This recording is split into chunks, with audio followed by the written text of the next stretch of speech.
students, and welcome to this lesson for 10A and for 10B, and I will be covering the Archaic period in Greece. The Archaic period follows the two periods that we have discussed before in class, the Mycenaean Age and the Dark Age in Greece. What is fundamental to the Archaic Age is that this is the period of time in which we associate the majority of Greek things. So, in the Archaic Age,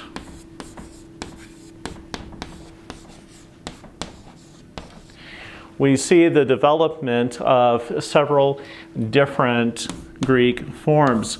Probably the number one form that we see develop and recognize is that of the city-state. And the city-state in Greek is called the polis, and it developed out of the limited settlements that we talked about in relation to the Dark Age. You'll remember my discussions about how people gathered together in small communities and that these eventually grew from the period of about 875 through 750 BC. After 750 BC, we begin to see the emergence of the city-states and that these settlements begin to have walls and are increasingly located in valleys rather than the mountaintops and the isolated places that we saw in the Dark Age. City-state was usually comprised of about 2,000 individuals. Now, some of these individuals would periodically come into the city-state. They would not reside in it all the time. There are often small farms and even smaller villages surrounding it. But the majority of the time, let's say during the weekend or for holidays and festivals, the city-state would actually grow again to a population of about 2,000 people. And this is probably the most important development because this is the foundation on which they would begin the very basic concept, and a concept I want to introduce from this point into my lessons, and that is freedom of the Greeks. The Greek city-state is exactly what it sounds like. It was a state on the size of a city.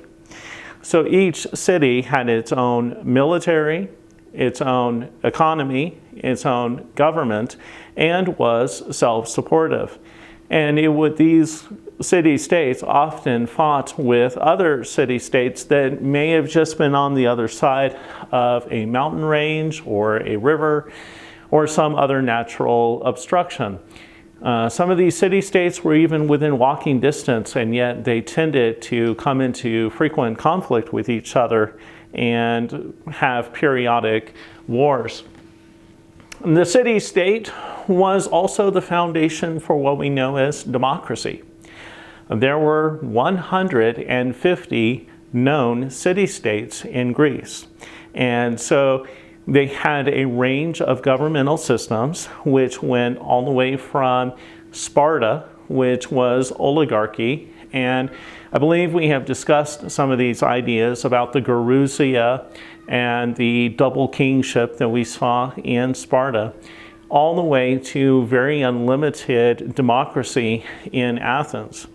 And again, all in between were these other city-states. Now, it is important to note that the city-states all had a variety of forms and ways of practicing democracy because not everyone recognized the same types. And we do see that kind of thing here in our own world and in our own times. We have parliamentary democracies and we have limited democracies. So in a lot of ways, as things have changed, they have remained the same. So the city-state was the basic form that we have seen most. But out of these conflicts actually arose the Olympic Games. And that's some really bad handwriting right there, but so that's supposed to say Olympic Games. Now, The Olympic Games were actually not a great sporting event that we recognize today. It was actually an arms fair. It was a military festival. It was a way for the city-states to demonstrate their military capability and who their champion fighter was. So the strongest man, the best runner, the farthest thrower, all of these were sent to the Olympic Games. Now, during the Olympic Games, there would be a truce, and it was illegal to kill, injure, or prevent a fighter from journeying through the territory of another city-state to the Olympic Games.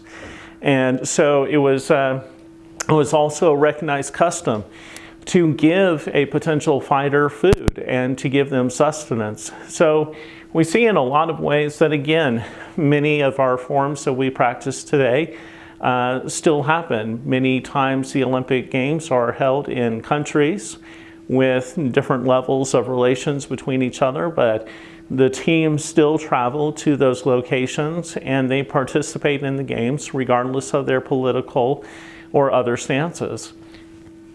The other principal development to come out of the Archaic Age is we see the institution of slavery. Now, I will be teaching a much more detailed lesson on the issue of Greek slavery. And that is because it is important to understand what were the different forms and types of slavery in the ancient world. Were all forms of slavery the same? And the short answer is no. But we will get into more detail on how Greek slaves were treated, and what was the result and why were they even slaves? Was it racially motivated? Was it religiously motivated? I can just say in brief, no to both.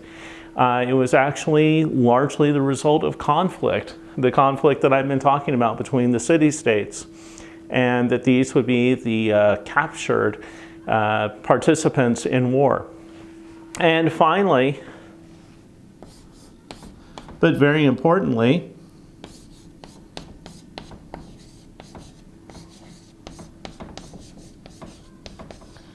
literature. We see the emergence of literature. It is from the Archaic period that we derive our two chief ancient texts, and that is the Iliad and the Odyssey. The Iliad and the Odyssey were probably not written by Homer, but were at least spoken by a man named Homer, not Homer Simpson. So don't make that mistake. But the point is that literature and writing had been dormant for hundreds of years, all the way through the Dark Age. Nobody had been doing any writing. Nobody was passing anything on through written means, even chiseling. Yet all of a sudden we see the emergence or the re-emergence of writing in the Archaic period, and it reflects what is very interesting is that this literature, the Iliad and the Odyssey, reflect the condition, the cultural conditions that we have from the Mycenaean Age. In fact, the very end of the Mycenaean Age. Again, I'll be teaching a lesson and going into a lot more detail about it, but the Archaic period for Greece was very much like the Renaissance in medieval Europe. The Renaissance, the time when we have in Western culture the explosion of some of our most famous and well-known artists, painters, impressionists, sculptors, all of these things emerged in the Renaissance, which was a reaction to and followed from the Black Death and a massive viral or bacterial infection that had killed nearly 50 million Europeans. And so we see also in the Archaic period that all of a sudden, following the Dark Age and whatever caused the collapse of the Mycenaean era, we see this same type of just explosion of culture, explosion of life, and a reemergence of just civilization on a scale that is very incredible. And how much of it was there already and we just don't know? Well, we just don't know.